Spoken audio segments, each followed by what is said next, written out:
Welcome to Soltron. This is the video review for Miniforce Animaltron Hawk. Here's how he scales with a Transformer and another Animaltron figure or Miniforce figure. So this figure basically has two components. Well, actually, let me go over the box. Here's the front of the box. It's a typical blister pack. And then in the back, you can see the gimmick is that basically the Power Ranger figure can fit inside the robot.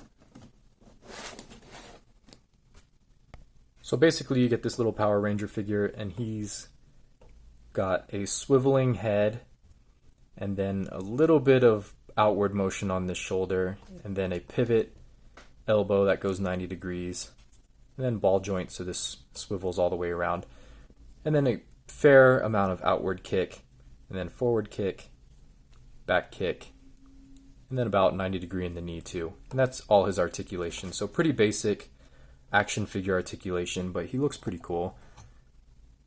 I especially like this face in the middle of his chest. I think that looks pretty awesome. And then the only difference from the other figures is that their helmets are all different. And then you have the robot itself. Its head sculpt is okay. It doesn't have any head swivel, so you're not going to get any really interesting poses. It's got like a little visor and a blank face, and then an eagle kind of motif on the helmet, but not much going on there. And then he does have pretty interesting looking aesthetic, so I kind of like the way it looks, but it also looks kind of generic too. It's not very interesting, but I like that they brought out all the eagle parts to make it look a little bit more interesting. And then his wings can fold down and just be like swept behind the robot basically. And then they can fold backwards a little bit if you prefer that look of having the wings folded out of the way.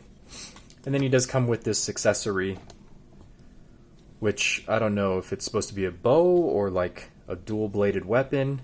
Either way, he can't really handle it very well because he doesn't have proper elbow joints. He's just got those curling iron elbows, of course, because why not? So he can't bend his elbows properly. He doesn't have bicep swivel.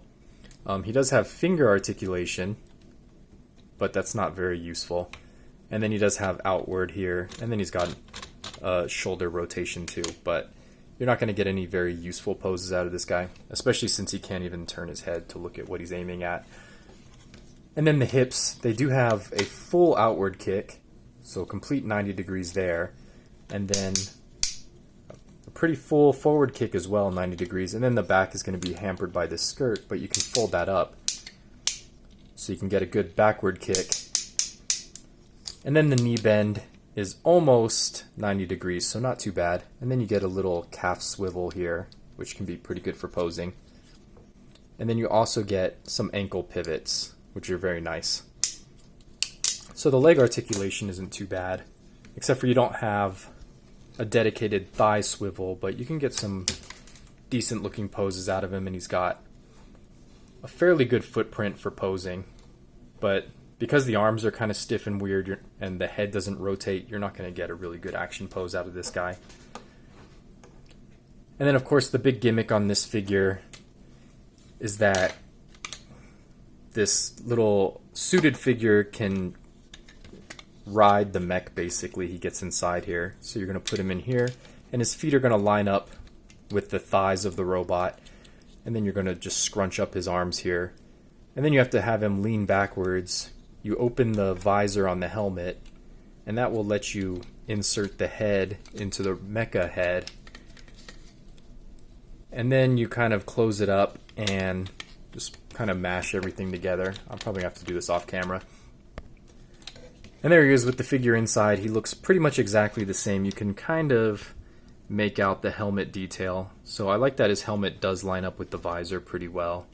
So his visor is actually inside the robot's visor pretty much perfectly, which is very hard to see, but it's in there. So he is actually looking out of the robot visor, which is pretty cool. And that's basically all there is to this figure. He's pretty basic. So transforming him is really simple. You're just going to fold up the wings, and then you fold down the tail feathers, and then you're going to there's a little hole in the back of the elbows, and that pegs into this peg here on the wings. So you're just going to go ahead and do that. And then you also need to, well, actually you have to have the base figure needs to be outside of the robot, because you have to fold these legs up. They have to kick all the way to the side, and the Power Rangers figure basically can't do that, so you actually cannot transform him with the robot inside or with the figure inside. So you gotta open up the visor. And it's actually pretty easy to get this guy out, and then you just have to open up the visor to release his head. And then you have to put the robot head down inside the body to get that out of the way. And then you kick the legs outward, rotate them, and then you use this full knee, and then rotate the leg back forward, and then these claws are going to come forward. And they can do that for a standing pose, or basically this for a flying pose. And that's basically all there is to the transformation, and then you're going to rotate the eagle head up, or the hawk.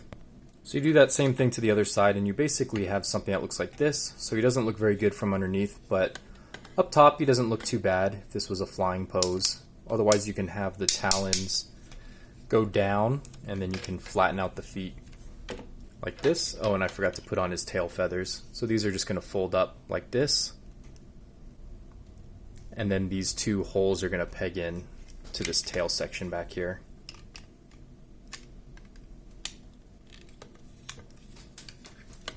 So there you go. That makes a more dynamic looking hawk. He looks more like an eagle to me with these colors, but I guess he's a hawk. So there he goes. He still looks a little bit chunky and a little bit awkward. And if you unpeg these arms, you can put the wings back a little bit, which looks better. This looks more aerodynamic. It looks really cool, like in this diving kind of pose. But yeah, that's about all there is to this figure. I also like that if you rotate the wings up and you can rotate the head down, he kind of looks like he's swooping down on something. So that's a pretty cool looking pose. But just his default flying pose, it's not much to look at, but there he is. And basically the way you integrate this little figure with him is there's these two handles in the front, so you're going to just put his hands on that. And then his legs can spread out here, and basically he'll just be on this figure flying. Something like that, so that's kind of a cool riding pose. Here he is with the deluxe car. He's pretty big. So I got this one off of eBay. I got him for about $50 after he was shipped, but the shipping took about 2 months, so I don't know if that's really worth it. But the quality feels really good, of course. Like, all these figures are solid 10s, especially with their plastic quality. The gimmick is pretty fun, but this figure just feels like a little bit too simple. Especially the robot mode is not that interesting to look at, and the alt mode is a little bit simple looking too. I'm not super satisfied with it. I'd rate them both probably like a 7. They're kind of average looking robots and eagles. But I did buy this figure for a specific reason, is I think I'm going to use him for a custom where I make this guy like a wing pack for Leo Cop here. And I think that'll end up looking really cool. So hopefully that works out. And you can look forward to that custom later down the road where Leo Cop will have these wings. So thanks for coming, and I'll see you next time.